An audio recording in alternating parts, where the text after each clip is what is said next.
कॉलेजमधून बाहेर निघल्यावर हजारो विद्यार्थी घडण्याचं स्वप्न प्रत्येक संस्था चालत असतात आणि ही संस्थाला वाटतं माझा इथला विद्यार्थी विद्यार्थी हा चांगला नोकरीला लागला, तो स्वतःच्या पायावर उभा राहिला, हे स्वप्न प्रत्येक संस्थेला वाटतं. आणि ही ग्रामीण भागातली म्हणजे जे तुम्ही ग्रामीण भागातले आहोत तसं आम्ही ग्रामीण भागातले आहोत. ग्रामीण भागात काय अडचणी येतात हे तुम्हाला जसं पाहिजे तसं आम्हाला पण आहे.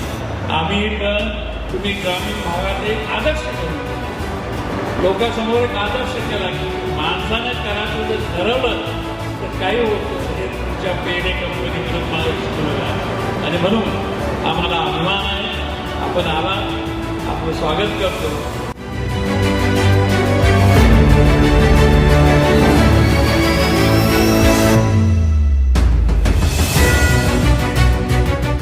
गोडाऊन मध्ये चालू केलं म्हणे.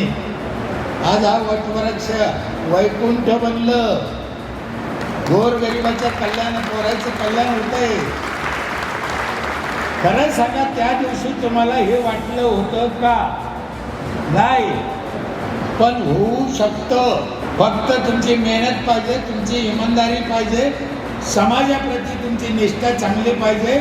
परमेश्वर तुमच्या हातून सगळं करून घेतो. पुन्हा एकदा या कॉलेजला, मॅडमला माझ्या मनापासून शुभेच्छा आहे.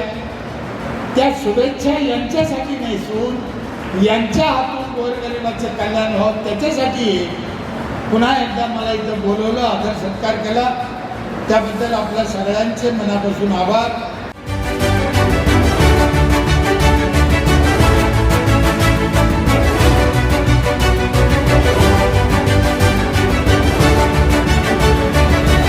की आपला वेळ सगळं महत्त्वाचं आहे. पण एक गोष्ट तुम्हाला सांगणार की बरंच आपलं सगळं चाललेलं आहे, पण मला एक गोष्ट सांगायचं, कॉलेज खूप लोक करतात, संस्था भरपूर लोकांची आहे, पण असे संस्था आहे ते फक्त त्यांचं घर भरतात आणि लोकांपुरतं फक्त बिझनेस म्हणून वापरतात. पण ही संस्था तशी नाही आहे, कारण जे पण काम करते हे तुमच्यासाठी करते, त्यासाठी ते गुणवंत विद्यार्थ्यांचा सत्कार करण्यात आलेला आहे.